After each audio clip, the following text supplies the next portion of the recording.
అందరికీ నమస్తే. Welcome to TR TV. నేను మీ తిరుపతి. మేడ్చల్ మల్కాజ్గిరి జిల్లా గట్కేసర్ మండలం ప్రతాప సింగారంకి సంబంధించినటువంటి గ్రామం దగ్గర నేనున్నా. సో ఆ నియర్ బై గ్రామం దగ్గరనే డబుల్ బెడ్రూమ్లు మీకు కనబడతాయి. ఒకసారి చాలా క్లియర్గా చూపించేటటువంటి కార్యక్రమం చేయి. 60-70 డబుల్ బెడ్రూమ్లు ఉన్నాయి. ఇవి మొత్తం కూడా విల్లాలు. పైన డబుల్ బెడ్రూమ్, కింద డబుల్ బెడ్రూమ్. సుమారు ఒక 120 ఫ్యామిలీలు ఈ డబుల్ బెడ్రూమ్లో అద్భుతంగా ఉండొచ్చు. ఆ రోజు కేసీఆర్ హయాంలో కట్టినటువంటి డబుల్ బెడ్రూమ్లు ఇవి. ఈ డబుల్ బెడ్రూమ్లు ఇప్పటిదాకా అలాట్ చేసేటటువంటి కార్యక్రమం చేయలేదు. సరే, ఆ రోజు బీఆర్ఎస్ పార్టీ ఇవ్వలేకపోయినారు, కేసీఆర్ ఇవ్వలేకపోయినాడు, ఓకే. మరి ఈరోజు కాంగ్రెస్ అధికారంలోకి వచ్చింది కదా. మరి కాంగ్రెస్ అధికారంలోకి వచ్చిన తర్వాత ఈ డబుల్ బెడ్రూమ్లు ఇచ్చేటటువంటి కార్యక్రమం చేయాలి కదా. డబుల్ బెడ్రూమ్లకు ఆల్మోస్ట్ డోర్లు ఊసిపోయినాయి. డోర్లు ఎవరో వచ్చి దొంగతనం చేసుకోపోయారట. ఆ అద్దాలు ఎవరో వీక్కొని పోయినారట. ఆ పైపులు గీపులన్నీ వీక్కొని పోయినారట. పైన వాటర్ సంబంధించినటువంటి డబ్బాలు ఉంటాయి, ఐ మీన్ సింటెక్స్ ఉంటాయి కదా, ట్యాంకులు వీక్కొని పోయినారట. దాదాపు ఒక 60-70 డబుల్ బెడ్రూమ్లు ఉన్నాయి కంప్లీట్గా, ఏది బిల్లాల లాగా. ఇప్పటిదాకా డబుల్ బెడ్రూమ్లు కాంగ్రెస్ ప్రభుత్వం అలాట్ చేసేటటువంటి కార్యక్రమం చేయలేదు. సో క్లియర్గా మీకు చూపించేటటువంటి కార్యక్రమం చేస్తా. నాతో పాటే నువ్వు రా ఒకసారి సుధీర్. ఒకసారి పైన చూడండి, కంప్లీట్గా పెచ్చులుడిపోయేటటువంటి పరిస్థితి. ఆల్రెడీ క్రాస్ అయిపోయింది, పెచ్చులుడిపోయినాయి. ఆ డబుల్ బెడ్రూమ్ల పైన స్లాబ్ మీద పోయి ఇట్లా కొంచెం ఇటు అంటే మొత్తం పెచ్చులు ఊడొస్తున్నాయి. అంటే ఎప్పుడు ఇవ్వాలి డబుల్ బెడ్రూమ్? సరే, కేసీఆర్ హయాంలో ఇవ్వలేకపోయినారు, ఇవ్వకపోవడానికి రకరకాల రీజన్స్ ఉండొచ్చు, లేకపోతే వాళ్ళకి చేతగానే ఇవ్వలే అనుకుందాం. మరి కాంగ్రెస్ ప్రభుత్వం అధికారంలోకి వచ్చిన తర్వాత డబుల్ బెడ్రూమ్ అలాట్ చేసేటటువంటి కార్యక్రమం చేయాలి కదా, ఎందుకు చేయలేదు? ఆఖరికి ఆ డబుల్ బెడ్రూమ్లో బీర్ సీసాలు ఉన్నాయి. అంటే ఈ డబుల్ బెడ్రూమ్లు దేనికి పనిచేస్తున్నాయి అంటే, రాత్రిపూట పోరగాలు వచ్చి తాగడానికి, దావతులు చేసుకోవడానికి, ఇక దీంట్లో గంజాయి దందా దానికోసం పనిచేస్తున్నాయి డబుల్ బెడ్రూమ్. పేద ప్రజలు చాలామంది ఉన్నారు. ప్రతాప సింగారానికి సంబంధించినటువంటి గ్రామస్తులకు చాలామందికి ఇల్లు లేవు, డబుల్ బెడ్రూమ్లు లేవు, సరైనటువంటి ఇల్లు లేవు. ఇల్లులు ఉన్నా కూడా సరైనటువంటి ఇల్లు లేవు. వాళ్ళు పాపం డబుల్ బెడ్రూమ్ల కోసం చాలా పోరాటాలు చేస్తున్నారు. ప్రతాప సింగారానికి సంబంధించిన గ్రామస్తులు వాళ్ళకి అలాట్ చేయొచ్చు కదా, వాళ్ళకి ఇవ్వచ్చు కదా, ఎందుకు ఇవ్వలేకపోతున్నారు? మరి ఏం చేస్తారు ఈ డబుల్ బెడ్రూమ్లు అన్నీ? పోనీ ఒక పని చేయండి, ఇందిరమ్మ ఇండ్లు ఇస్తున్నాం అని చెప్తున్నారు కదా. ఇప్పుడు ఇందిరమ్మ కాలనీ అని పెట్టండి, లేదా రాజీవ్ గాంధీ కాలనీ అని పెట్టండి, సోనియా గాంధీ కాలనీ అని పెట్టండి, రేవంత్ అన్న కాలనీ అని పెట్టి అన్న ఈ డబుల్ బెడ్రూమ్ అలాట్ చేయండి. ఫస్ట్ పబ్లిక్ ఇచ్చేటటువంటి కార్యక్రమం చేయండి. ఎక్కడికక్కడ పెచ్చులుడిపోయేటటువంటి పరిస్థితి. డబుల్ బెడ్రూమ్లో మంచిగా అద్భుతంగా ఉన్నది. మళ్ళీ గలీజ్ ఉందా అంటే లేదు, అద్భుతంగానే ఉన్నది డబుల్ బెడ్రూమ్లో కూడా. ఇగో ఈ బీర్ సీసాలకు పని చేస్తుంది అన్నట్టు. ఈ బీర్ సీసాలు తర్వాత లోపల కూడా చాలా విజువల్స్ నేను తీసుకున్నా. ఈ బీర్ సీసాలకు దీనికి ఇవి పనిచేసేటటువంటి పరిస్థితి. ఆల్రెడీ నేను చాలా విజువల్స్ లోపలికి వెళ్ళి మరి చూపించేటటువంటి కార్యక్రమం చేసిన. అద్భుతంగా ఉన్నాయి డబుల్ బెడ్రూమ్లు, మళ్ళీ మంచిగా ఉన్నాయి, మంచిగానే కన్స్ట్రక్ట్ చేసే కార్యక్రమం చేసారు. సో మరీ నాణ్యతగా ఉన్నాయా అంటే కాదు, పర్లేదు, బాగానే కట్టిరు. అద్భుతంగా కట్టిరు అని చెప్పను, కానీ బాగానే కట్టిరు. మరి ఆల్రెడీ 2018-19 ఆ టైంలో కన్స్ట్రక్షన్ చేసినటువంటి బిల్డింగ్లు ఇవి. ఇప్పుడు దాదాపు 4-5 సంవత్సరాలు కంప్లీట్ అయిపోయింది. ఇంకెప్పుడు ఇస్తారు? ఇప్పుడు ఏమంటున్నారు, ఆ కాంట్రాక్టర్ ఈ డబుల్ బెడ్రూమ్లు అన్నీ కూడా ఎవరైతే కాంట్రాక్టర్ కట్టిండో, కాంట్రాక్టర్ కట్టినటువంటి వాళ్ళ చేతిలోనే ఈ డబుల్ బెడ్రూమ్లు ఉన్నాయట. ఆ కాంట్రాక్టర్ మెయింటైన్ చేస్తున్నాడట. మా దగ్గరనే ఉన్నాయండి, మేమే సెక్యూరిటీని పెట్టినాం, కానీ అన్నీ తీసుకోపోతున్నారు, మాకు ఏం చేయాలో అర్థమైతలేదు, గవర్నమెంట్కి అప్పచెప్తే వాళ్ళు తీసుకుంటలేరు. ఆఖరికి హౌసింగ్ కార్పొరేషన్ వాళ్ళు ఉంటారు కదా, హౌసింగ్ బోర్డుకి సంబంధించి వాళ్ళు ఈ డబుల్ బెడ్రూమ్లు హ్యాండ్ ఓవర్ చేసుకున్నారట. మరి వాళ్ళు ఎవరికి ఇస్తారో, ఇంకెప్పుడు ఇస్తారో అర్థం కాని పరిస్థితి. ఇంకెప్పుడు ఇస్తారు? ఎంతకాలం పడుతుంది ఇంకా డబుల్ బెడ్రూమ్లు ఇవ్వడానికి? రేవంత్ అన్నేమో పేదవాళ్ళకు డబుల్ బెడ్రూమ్లు ఇస్తున్నాం అంటాడు. మరి ప్రతాప సింగారం గ్రామస్తులకు ఇమీడియట్లీ డబుల్ బెడ్రూమ్ అలాట్ చేసేటటువంటి కార్యక్రమం చేయండి. పోనీ ఈ విల్లాలు మాత్రమే కాదు, ఈ విల్లాల వెనకాల అపార్ట్మెంట్లు కనబడతాయి. ఈ వీడియోలో ఉంది, నా సైడ్ బాక్స్లో ఉంటుంది ఆ వీడియో. ఆ విల్లాలు కూడా కనబడతాయి, అపార్ట్మెంట్ కనబడతాయి. అపార్ట్మెంట్లో కూడా ఎవరెవరో వచ్చి ఉంటున్నారు. 10 లక్షల రూపాయలు పెట్టి కొన్న వాళ్ళు కూడా ఉన్నారట అపార్ట్మెంట్లలో. 10 లక్షల రూపాయలకి ఒక ప్లాట్. ఏందన్నట్టు ఎడబోతుంది సమాజం? పేదవాళ్ళకి కదా డబుల్ బెడ్రూమ్లు రావాల్సింది, నిరుపేద కుటుంబానికి కదా డబుల్ బెడ్రూమ్ రావాల్సింది. ఎవరికి వస్తున్నాయి ఈరోజు డబుల్ బెడ్రూమ్లు? రేవంత్ అన్నేమో పొద్దుగాల లేస్తే నియోజకవర్గానికి 1500 ఇచ్చేసినాం డబుల్ బెడ్రూమ్లు, 2500 ఇచ్చేసినాం, 4000 ఇచ్చేసినాం అని చెప్తాడు. మరి ఏడిచ్చిర్రు? ఇదే ప్రతాప సింగారానికి సంబంధించినటువంటి గ్రామస్తులు డబుల్ బెడ్రూమ్ల కోసం రకరకాలుగా ధర్నాలు చేసిరట. రకరకాల మీడియా ఛానల్ దగ్గరికి పోయిర్రు. కొంతమందికి అలర్ట్ అయినాయి, మళ్ళీ రిజెక్ట్ అయినాయని కూడా చెప్తున్నారు. అలర్ట్ అయి రిజెక్ట్ అవుడేంది? పోనీ ఆ డబుల్ బెడ్రూమ్ మొత్తం బీర్ సీసాలు, పెచ్చులు ఊడిపోయినాయి, ఆ మెట్లకు మొత్తం పర్రలు వాసినాయి.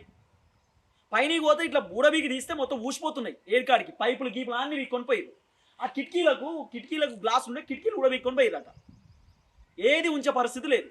ఇప్పుడు ఇంకోటి ఏంది, మేము కాంట్రాక్టర్ వీళ్ళతో మాట్లాడితే ఫోన్లో మా ప్రసాదన్న మాట్లాడితే ఆయన ఏమంటాడు, మరి ఎవరయ్యా బాబు ఇక్కడ ఈ వాచ్మెన్ ఎవరు, ఏం కథ అని చెప్పి అడిగితే, సార్ మేమే వచ్చినాం, మేమే కాంట్రాక్ట్ తీసుకున్నాం, అది కాంట్రాక్ట్ పని మా దగ్గరనే ఇంకా హ్యాండ్ ఓవర్ ఉంది, ఎప్పుడో జమాలా కట్టిరు, ఇంకా వాళ్ళే మెయింటైన్ చేస్తారు. బిల్లులు ఆల్మోస్ట్ 80% వచ్చినాయి, ఇంకా 20% రావాలి. మళ్ళీ మెయింటెనెన్స్ బిల్లు కూడా ఎత్తారు ఇప్పుడు. ఆ వాచ్మెన్కి 11,000 రూపాయల జీతం అట. వీళ్ళు ఎవ్వరు ఉంటలేరు కానీ వాచ్మెన్ ఉన్నాడు, దీనికి వాచ్మెన్ ఉన్నాడు. ఈ వాచ్మెన్కు ఆ బిల్లులు కూడా వేస్తాడు. తర్వాత ఇప్పుడు డబుల్ బెడ్రూమ్ ఇవ్వాలంటే ఏం చేయాలని అడిగితే ఇవన్నీ రిపేర్ చేయాలండి. ఈ డబుల్ బెడ్రూమ్ అన్నీ రిపేర్ చేయాలట. ఏం రిపేర్ చేయాలి? కిటికీలు రిపేర్ చేయాలి, పైపులు, డోర్లు వేయాలి, కలర్లు వేయాలి, కరెంట్ ఇవ్వాలి, రకరకాల పంచాయతీలు ఉన్నాయి. మరి ఇవన్నీ చేస్తారా అంటే క్వశ్చన్ మార్క్. మీరు చేస్తారో చేరో కూడా తెలియనటువంటి పరిస్థితి. కానీ ఇప్పుడు ఇస్తారా ఇయ్యరా అనేది కూడా క్వశ్చన్ మార్కే కదా. సో ఈ ఎట్లా అనిపిస్తుంది ఇక్కడికి వచ్చిన తర్వాత ఇదంతా చూస్తుంటే, ఈ పంచాయతీ డబుల్ బెడ్రూమ్ కథ ఇప్పటిదాకా ఇయ్యనటువంటి గవర్నమెంట్ ఇవ్వాలని చూస్తుంటే అంటే ఏంది ఇంకెంతకాలం జరిపే అవకాశం కనబడుతుంది? ఇంకా జరుగుతుంది. ఇప్పుడు అప్పుడే ఏం అలర్ట్ కాదు. ఇప్పుడు ఈ కాంట్రాక్టర్లు కూడా వాళ్ళ చేతులు దులుపుకోవడం కోసం హౌసింగ్ కార్పొరేషన్కి ఇచ్చినామని అంటారు. ఇంకా వాళ్ళ చేతికి పోతే ఇంకెన్ని సంవత్సరాలు పడుతుంది? ఇంకెన్ని సంవత్సరాలు పడుతుంది? వాళ్ళు ఎవరికి ఇస్తారు? వాళ్ళు ఇష్టం వాళ్ళకి ఇచ్చుకుంటే మాక్సిమం అంతే కదా. కానీ ఇప్పుడు గ్రామస్తులకు ఇవ్వాలి కదా. గ్రామస్తుల కోసం అలాట్ చేసినప్పుడు గ్రామస్తులకు ఇవ్వాలి. నువ్వు వాళ్ళకి ఇవ్వవా? ఇప్పుడు వేరే వాళ్ళు తీసుకోబట్టే హౌసింగ్ కార్పొరేషన్ పోయిన తర్వాత నీకు ఇష్టం నువ్వు ఇస్తావు. మళ్ళీ ఇచ్చినా కూడా ఎప్పటికైతుంది? ఎప్పటికి ఇస్తావు నువ్వు? 5 సంవత్సరాలు మినిమం పడుతుంది. ఇచ్చిన తర్వాత మళ్ళీ డబుల్ పని, ఈ అద్దాలు, కరెంటు, బండలు, వాటరు, అన్ని ఫెసిలిటీస్ ఇవ్వాలంటే మళ్ళీ డబుల్ ఖర్చు. ఒక్కొక్క దానికి 50,000 అయితే ఎక్కడ 50,000? లక్షలలో అవుతుంది. లక్షలలోనే అవుతుంది. ఇప్పుడు ఈ 60-70 ఇళ్లకు మళ్ళీ 60-70 లక్షలు ఈజీగా అయితే, కోటి రూపాయల దాకా అయితే మళ్ళీ కోటి బిల్లు పెట్టుకోవాలి. వృధా ఖర్చు. ఎవ్వడు బాగుపడదు లేదు, ఎవడు ఏం చేసింది లేదు. గ్రామస్తులకు అలాట్ చేసినప్పుడు వాళ్ళకి ఇస్తే కనీసం ఆ పాపం వాళ్ళని బతకరు కదా. అంతే కదా. ఇలా ప్రతాప సింగారం గ్రామస్తులు ఆల్మోస్ట్ ఒక 120 కుటుంబాలు ఇక్కడ బతకొచ్చు. ప్రతాప సింగారానికి సంబంధించిన గ్రామమే ఇక్కడికి వస్తుంది. వాళ్ళు అసలు గవర్నమెంట్ కలుసుకుంటే బోర్డు అక్కడ పెట్టుకోవచ్చు, ప్రతాప సింగారం ఇదే మా కాలనీ, ఇదే మా ఊరు అని చెప్పి అద్భుతంగా. ఎందుకు ఇస్తలేరు? పోనీ ఆ ఎమ్మెల్యే మల్లారెడ్డి మాజీ మంత్రి వచ్చి నేను ఇస్తాను ముందుకు వచ్చింది అనుకో, గవర్నమెంట్ నువ్వు ఎట్లా ఇస్తావు, అదేంది మేము కదా అలాట్ చేయాల్సింది గవర్నమెంట్. సరే నేనేమంటున్నా క్లియర్గా, బీఆర్ఎస్ ఇవ్వలేకపోయినారు, వాళ్ళకి చేతగాలే. కానీ కేసీఆర్ అద్భుతమైనటువంటి డబుల్ బెడ్రూమ్లో కట్టిండు కదా. కేసీఆర్ కట్టినటువంటి డబుల్ బెడ్రూమ్లే కదా. మరి ఆ డబుల్ బెడ్రూమ్ ఎందుకు ఇస్తలేరు? ఇవ్వకపోవడానికి గల కారణం ఏంది? కేసీఆర్ వల్ల కాలేదు, రేవంత్ రెడ్డి వల్లనే కావాలి కదా. రేవంత్ అన్న ఇవ్వాలే కదా, మరి ఎందుకు ఇవ్వలేకపోతున్నాడు? ఇప్పుడు ఏమున్నది? అడిగితే వాళ్ళ తప్పే, అడిగితే తప్పే. ఇప్పుడు మళ్ళీ అడగొద్దు, మాట్లాడొద్దు. ఎందుకు మాట్లాడొద్దండి?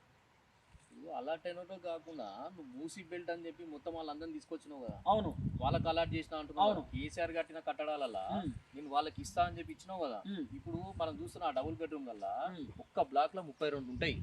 32 తిప్పి కొడితే 10 మంది కూడా లేరు అలా.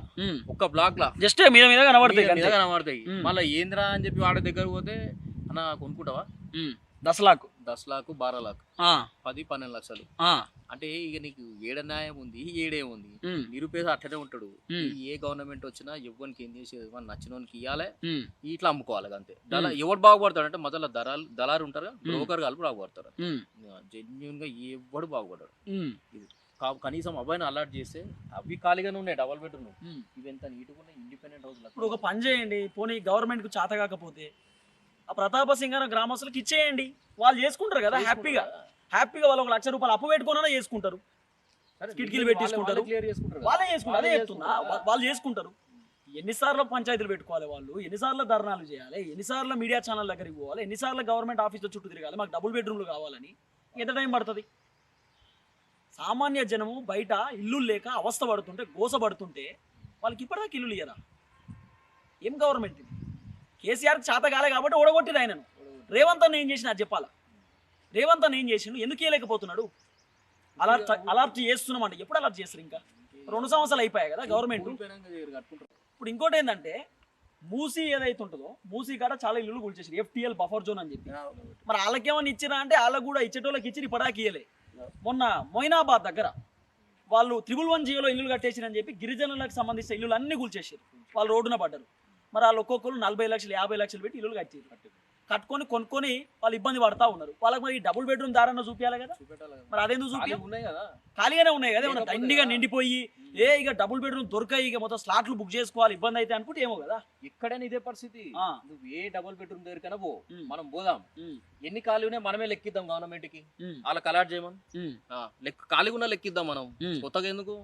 మూసి బెల్ట్ వాళ్ళంది అసలు అలాట్ అయిన వాళ్ళు ఉన్నారు వాళ్ళందరిది తెలిసిపోతుంది కదా, మనమే రిలీజ్ చేద్దాం. ఒక్కొక్క బ్లాక్ లో ఎన్ని ఖాళీగా ఉన్నాయి మనమే ఇద్దాం, వాళ్ళకి అలాట్ చేయమను దమ్ముంటే.